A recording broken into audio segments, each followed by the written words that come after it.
saya akan menjelaskan tentang judul makalah kami, yaitu yang berjudul Good Habits, Bad Habits, and Leadership Habits, and Culture Transformation. Selamat menonton.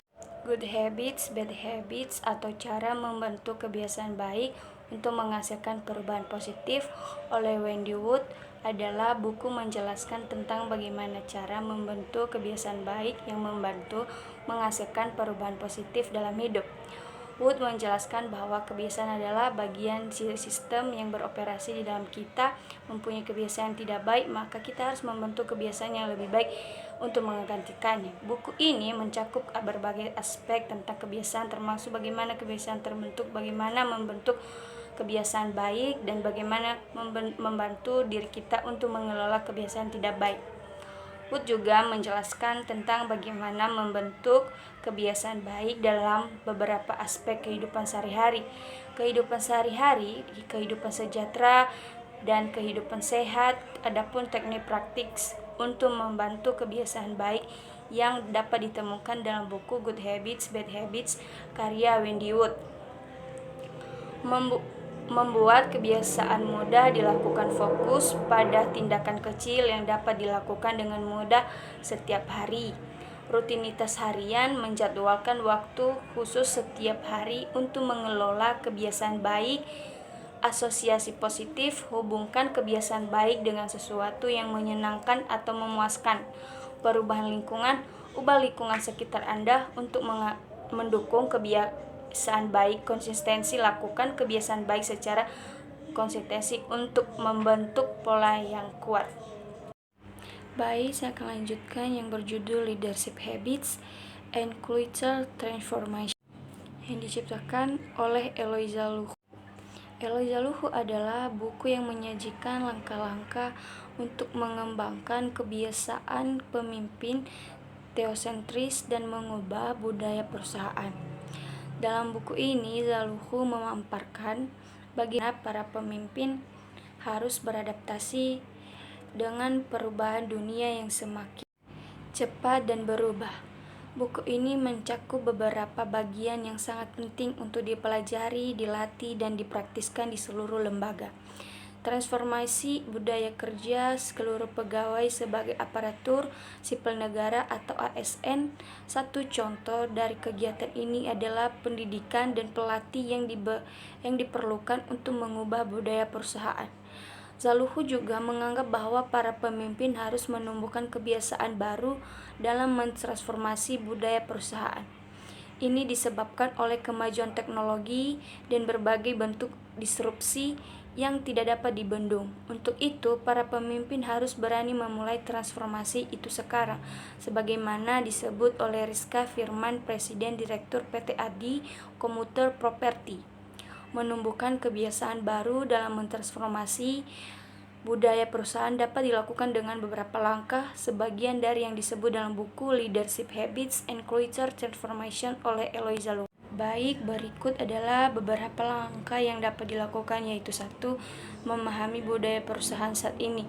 Sebelum menumbuhkan kebiasaan baru, perlu memahami budaya perusahaan saat ini. Ini dapat dilakukan melalui pengumpulan data, informasi, serta konsultasi dengan anggota tim. 2. Menentukan tujuan transformasi. Setelah memahami budaya perusahaan saat ini, perlu menentukan tujuan transformasi yang akan dilakukan. Ini dapat berupa perubahan dalam kebiasaan, nilai-nilai, atau kultur perusahaan. 3. Membuat kebijakan transformasi. Setelah menentukan tujuan transformasi, perlu membuat kebijakan transformasi yang akan digunakan. Ini dapat berupa perubahan dalam struktur organisasi, kebijakan hierarki, atau perubahan dalam sistem pengawasan. 4. Membangun kebiasaan baru. Setelah membuat kebijakan transformasi, perlu membangun kebiasaan baru yang akan digunakan dalam mentransformasi budaya perusahaan. Ini dapat dilakukan melalui pelatih, pendidikan, atau pengembangan yang mengacu pada kebijakan transformasi yang telah ditetapkan. 5. Memonitor dan mengevaluasi transformasi baru. Memonitor dan mengevaluasi transformasi yang akan dilakukan ini dapat dilakukan dengan melalui pengumpulan data dan informasi serta konsultasi dengan anggota tim. 6. Memperbaiki dan mengembangkan. Setelah memonitor dan mengevaluasi transformasi, perlu memperbaiki dan mengembangkan kebijakan transformasi yang dilakukan.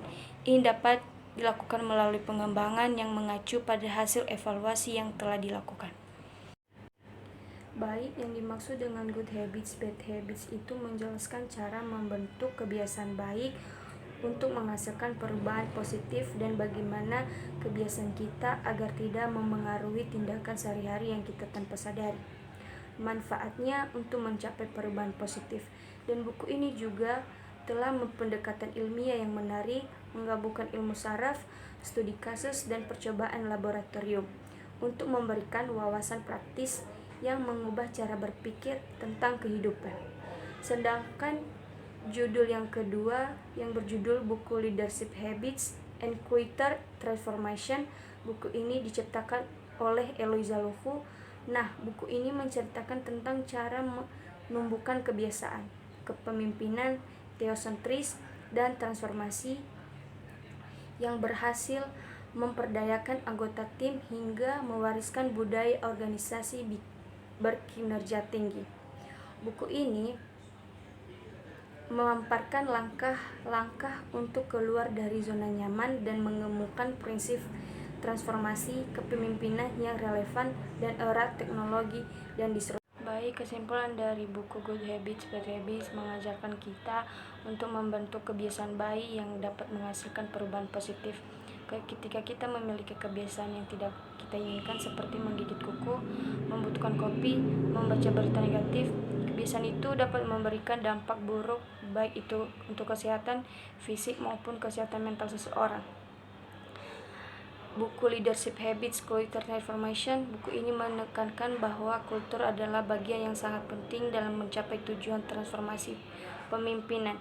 Celuhu menjelaskan bahwa kultur adalah sekumpulan norma, kebiasaan, dan tindakan yang menyusun bagaimana dari sebuah organisasi yang memiliki dampak yang signifikan terhadap tingkat efektivitas dan kinerja organisasi. Buku ini juga menunjukkan bahwa transformasi kultur adalah proses yang rumit dan tidak tepat waktu, tetapi ia merupakan langkah yang wajib dilakukan untuk mencapai tujuan transformasi kepemimpinan.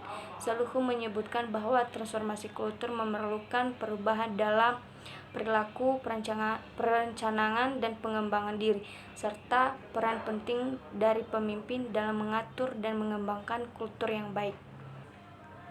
Baik, sekian video dari saya. Semoga video saya ini bisa bermanfaat dalam kehidupan kita. Sebelumnya, mohon maaf kalau ada perkataan yang salah baik dalam pengucapan. Terima kasih.